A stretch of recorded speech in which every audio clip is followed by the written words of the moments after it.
안녕하십니까. 오랜만입니다. 오늘 수요일인데요. 방에만 좀 계속 있는 것 같아가지고 낮에 햇빛 좀 쐬려고 나왔습니다. 체감온도는 한 영하 1도 정도 된다고 그러면 지금 작년 배달은 좀 악천후 되면 그때 나가서 좀 단가 높을 때 나가서 좀 조금씩 벌고요. 평일날은 나가면 이렇게 계속 전문적으로 하는 사람들한테만 콜을 주고 가끔가다 이렇게 투잡으로 나온 사람들한테 콜도 잘 안 주고 단가도 싸거든요. 차라리 그냥 안 나가는 게 조금 이득이, 기름값도 비싸고 그래서 안 나가고, 눈 오거나 그러면 그때 또 나가서 조금이라도 마치도록 하겠습니다. 스킬핑은 좀 작년 12월 달에 조금 잘 나가다가 얼마를 플러스 시키려고 하다가 이틀 연속 깡통 2번 차고 도로마미 사업을 됐는데요. 1월 달에는 좀 마음을 가다듬고 지금까지는 좀 잘 하고 있습니다. 그래서 예전에는 그 캐리 스캘핑 그 왕 있잖아, 캐리 젊은 사람, 그 사람 보고 따라하면 그 다음날 뭐 손실이 엄청나게 났는데 요즘은 좀 봐도 오히려 좀 도움이 되더라고요. 그래서 저때 저렇게 하구나, 저건 저렇구나. 내가 또 예상한 대로 저때 사면 안 되는데 그러면 역시 이거 수익이 안 나더라고요. 그러니까 수익이 날 자리는 정해져 있어요. 아무데나 그냥 눌림도 없었는데 들어가고 그러면 아무리 스캐핑 왕이라도 수익이 안 되는 것 같더라고요. 그 대신 그 사람은 손절을 잘하니까 1% 뭐 0.2, 3%에서 딱딱 끊어버리더라고요. 그 정도 되면. 안 그러면 안 되겠더라고요. 저기 1,000원대 초반이나 이런 종목 그제 아니 한 3번밖에 증 100%고 미수도 아닌데 한 3번 정도 하고 나니까 와 5%, 만약에 증 40% 있다면 20% 돼버리는 거잖아요. 마이너스. 아찔하더라고요. 그러니까 거래량 없고, 스펙은 거래량 없고 이렇게 가격대 애매하고 그런 애들 들어가면 답이 없어요. 깡통 바로 그날 깡통이에요. 그래서 한 번을 하더라도 좀 조건이 갖춰진 종목 특히 주거권이 같은 종목에서 손실이 나더라도 거기서는 거래량이 많고 그러면 복구할 수 있거든요. 근데 뭐 조건도 안 갖춘 종목, 그냥 거래량도 없고 그냥 살짝 튀어 오르니까 갔다가 들어가면 아니 3번밖에 거래 안 했는데 마이너스 20% 돼버리면 어떻게 감당이 되냐고. 2종목만 들어가면 마이너스 40%잖아요. 그러니까 뭐 그날 깡통은 100% 차는 거죠. 원금 100% 마이너스가 나는 거예요. 그런 날은. 그러니까 근데 거래량 많고 그런 데는 이렇게 손실도 조그맣게 나지만 또 복구할 기회가 많거든요. 그래서 그것만 확실히 하면 될 것 같아요. 스캘핑하고 스윙하고 뭐 데이 트레이딩하고 완전히 틀려요. 데이 트레이딩은 또 그런 조금 거래량 없는 종목도 뭐 분할 매수 해가지고 가능성도 있지만 스캘핑은 전혀 아닙니다. 그래서 자, 지금까지는 잘하고 있고요. 오늘도 초반에 좀 빨리 됐는데 코스닥 시장도 좀 내리막인 것 같고 또 컨디션도 안 좋고 그래가지고 오늘 뭐 종목도 별로 오고 그래가지고 오늘 또 컨디션 안 좋아서 잘못하면 손실 나겠구나. 손실 났다 하면 마이너스 7, 80% 돼버리니까. 그래서 조심조심 했거든요. 그래서 오늘 마치고 또 하루 내에 집에만 있으면 안 될 것 같아요. 또 지금 그 운동 연습하다가 고관절하고 거기 고관절 근처에 있는 그 근육하고 장단지 근육이 아직도 회복이 안 돼가지고 병원에 갔는데 뭐 허리 주사를 맞으라 그래가지고 참나 그게 스테로이드 주사라고 하더라고요. 근데 그게 좀 비싸나 봐요. 16만 원 막 이러나 봐요. 10만 원, 16만 원. 근데 이제 실비보험이 되는 걸 알고 이렇게 하는 거예요. 근데 그 실비보험 된다 그래도 100% 실비보험도 안 되는데, 그리고 스테로이드 주사 받으면 좋을 거 없잖아요. 그래서 안 맞는다 그러고 약만 받아왔는데, 약도 또 소염 진통제가 그 콩팥에 안 좋은 소염 진통제를 또 집어넣었어요. 나이 든 사람들 그거 먹으면 콩팥 안 좋은 사람 먹으면 안 되거든요. 제가 아는 세무사도 아우 콩팥이 안 좋다 그래가지고 얼굴이 말이 아니더라고요. 이거 뭐 나이 들어 콩팥 안 좋으면 아무것도 못합니다. 그래서 그거 빼고 타이레놀 대충 맞춰 먹었는데 그래서 그런지 잘 낫지가 않아요. 챗 GPT는 이렇게 자세 갖추고 운동해라 하고 재미나이는 절대 운동하지 마라 그러는데 안 하는 것도 뭐 한두 번 안 할 수 없는 거 그래가지고 하고 있는데 또 학원에서 전화 왔대요. 왜 안 나왔냐고. 그래서 다음 주 토요일 날 나오라고 하는데 이렇게 아프면 못 나가고 그날 컨디션이 좀 좋으면 나가려고 하는데 그렇지 않아도 그 최고 못한 사람인데 자꾸 빠져가지고 하여튼 상황 봐가지고 하도록 하겠습니다. 지금 뭐 삼성전자를 샀어야 되는데 진짜 차일품 이러다가 못 사가지고 계속 올라가더라고요. 삼성전자 앞으로도 이게 멈추지를 않아요. 이거 눌림을 줘야지 사든지 말든지 할 텐데 눌림도 안 주고 어제 잠깐 눌릴 때 그때 샀어야 되는 것 같은데 한 5% 정도는 먹었을 것 같은데 근데 사실 조금 마음 놓고 들어가기는 좀 어렵고 분할 매집하기도 조금 그렇고 확실히 좋긴 좋은데 어떻게 해야 할지 모르겠어요. 조금 더 뭐 기다릴 수밖에 없는 거고 환율은 1446원에서 왔다 갔다 하더라고요. 정부에서 계속 조금만 튀어 올리면 찍어 누르고 하고 있더라고요. 지금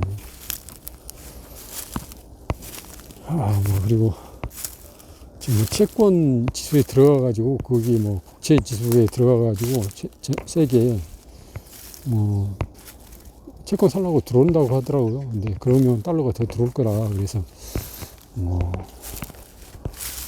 원화가 안정될 수 있다 이렇게 하는데 뭐 그건 별거 아니다는 사람도 있고 또 전국이 트럼프가 반미한 나라들은 아작을 내고 있는데 우리나라가 지금 뭐 똑바로 친미하는 것도 아니고 친중하는 것도 아니고 뭐 이상하더라고요. 지금 조금 친미하려고 그런 것 같은데 또 중국 가가지고 뭐 친중한 것 같이 얘기해보고 이러니까 어떻게 돌아간지도 모르겠고 부정선거 또 마두로 입에서 뭔 얘기가 나올지 모르고 좀 그런 상황인 것 같습니다.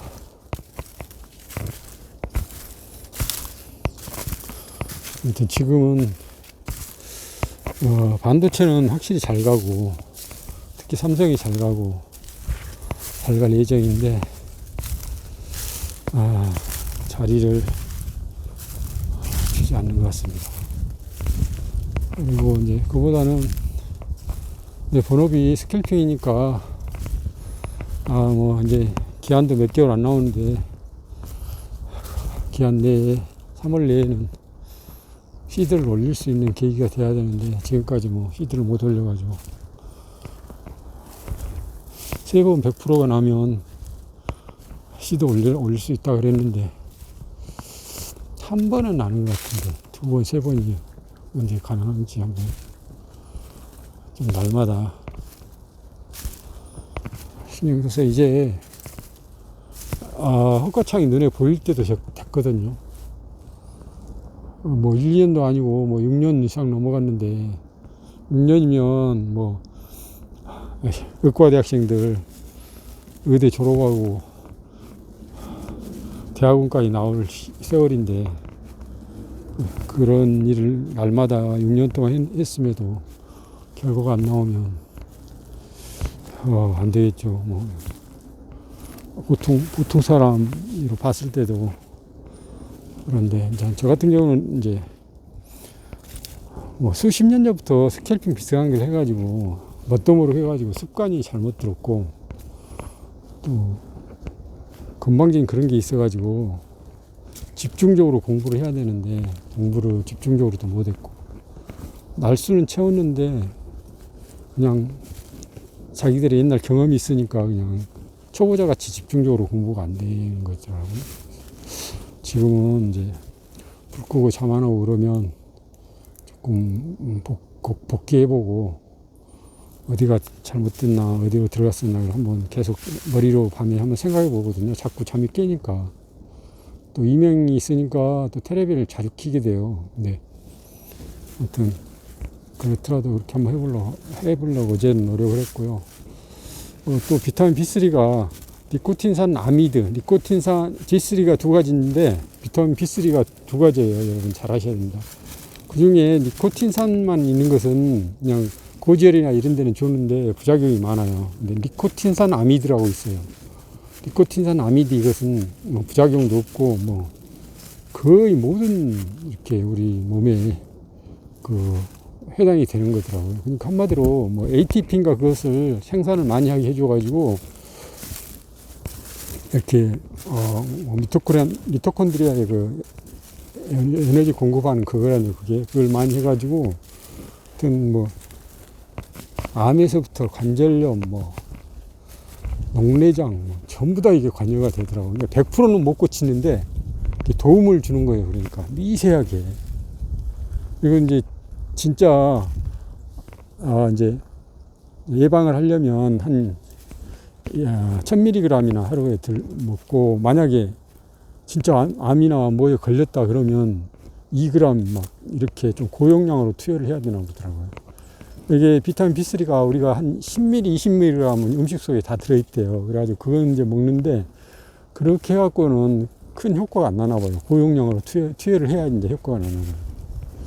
그래서 다행히 간독성이나 이런 게 없으니까 1g까지는 뭐 시험을 했고 그러니까 1g은 아침 저녁 이렇게 먹으면 될 것 같아요. 그게 뭐 관절염에도 좋고 뭐 염증도 제거해주고 실제 제거는 안 해주는데 그 도움을 주는 거예요. 한마디로.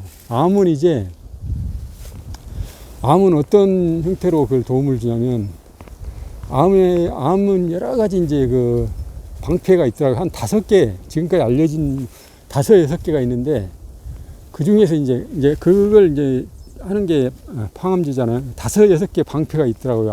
암세포가 이제 클락하면 그걸 제일 처음에 막 공격해갖고 죽이는 애가 있고 두 번째는 또 두 번째 관문이 있고 근데 마지막에 링스3라고 이번 배석철 교수가 발견한 게 있는데 그거 대단하더라고요. 유전자 DNA는 무슨 역할을 하냐면 이렇게 암이 이렇게 딱 거기 생겼으면 그것이 더 이상 안 크게 브레이크를 잡아버려요. 그러니까 확대를 못하게. 그러니까 암이 커지지를 않으니까 아무리 큰 암이라도요 안 커지면 그 사람은 안 죽어요. 커지니까 죽는 거예요. 전이가 돼가지고 다른 데로. 아무리 주먹만한 암이라도 예를 들어서 더 이상 크지 않으면 다른 데로 전이를 못 하거든요. 그럼 그 죽을 때까지 안고 있어도 되는 거예요. 그 암은. 그 확대가 안 되니까 수명을 다 하는 거예요. 자연 수명을. 근데 그것을 하는 역할을 링스3라는 게 하는데 그게 이제 지금 그게 있는데 왜 암이 그러면 걸리냐. 그러니까 그 암이 전이되고 이렇게 확대된 사람들은 그 링스3라는 그 유전자가 이렇게 암세포가 조작을 해가지고 이렇게 암세포 영향을 받아가지고 다른 이제 우리 세포가 좀 착각하게 만들어가지고 이렇게 잠자게 만들어 버리는 거예요. 그러니까 열쇠를 안 잠그고 이 브레이크를 잡아줘야 되는데 브레이크를 안 잡아주고 그냥 뭐라 그래요? 차 브레이크 안 들 때 같이 록다운이 그렇게 돼버리는 거예요. 근데 이게 비타민 B3를 넣으면 이게 비타민 B3 중에서 그러니까 니코틴산 아미드가 실질적으로 그 링스3 세포를 깨우진 않는데 어떤 역할을 해가지고 다른 여러 가지 그 DNA나 이런 세포들의 영향을 줘가지고 그 링스3가 깨어나는 역할을 하게 해준다는 거예요. 100%는 안 깨어나지만 그러니까 예를 들어서 한 30-40%는 이렇게 깨어나게 해준가 봐요. 그 30-40%라 어디예요 그게. 그래가지고 폐암 말기 환자들 같은 경우도 그게 계속 삶을 유지하고 그런 경우가 발생했나 보더라고요. 특히 항암제하고 동시에 투여를 하니까 시너지 효과가 생겨가지고. 그러니까 암도 그렇지 뭐 골다공증 뭐 이런 전부 다 관여를 하더라고요. 그러니까 이게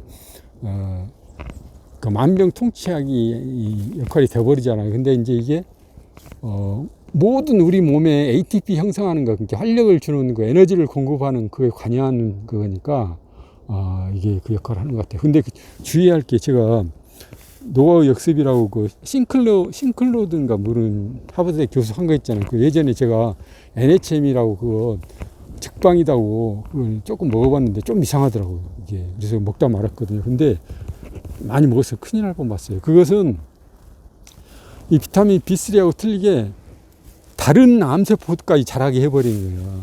그러니까 우리 몸에 암이 안 걸린 사람은 더 이렇게 좋게 하는데, 암에 걸려가지고 암에 씨가 있는 사람들 있잖아요. 그 사람들은 그렇게 가만 놔두면 그게 가만히 잠자고 있을 텐데, NHM인가 그게 먹으면 그것까지 활력을 얻어가지고 더 커버리는 거예요. 그러니까 그건 절대 먹으면 안 되고, 니코틴산 아미드, 비타민 B3 중에 니코틴산 아미드, 니코틴산만 하면 안 되고, 그걸 하면 뭐 신이 내린 그건 그거라고 하더라고요. 이게 지금 신이 내려졌다는 게 여러 가지 있어요. 뭐 올리브 오일도 있고 또 코코넛 오일도 있고, 결국은 이제 비타민 B3까지 나왔어요. 그래서 저도 한번 먹어보고, 다행히 이제 간독성이 없다고 하니까, 그러니까 먹어보고 괜찮으면 또 주변 사람들한테 좀 효과가 있다는 걸 알고 있으면 나중에 누가 아프면 또 바로 해줄 수 있잖아요. 그래서 한번 실험을 해보도록 하겠습니다. 오늘은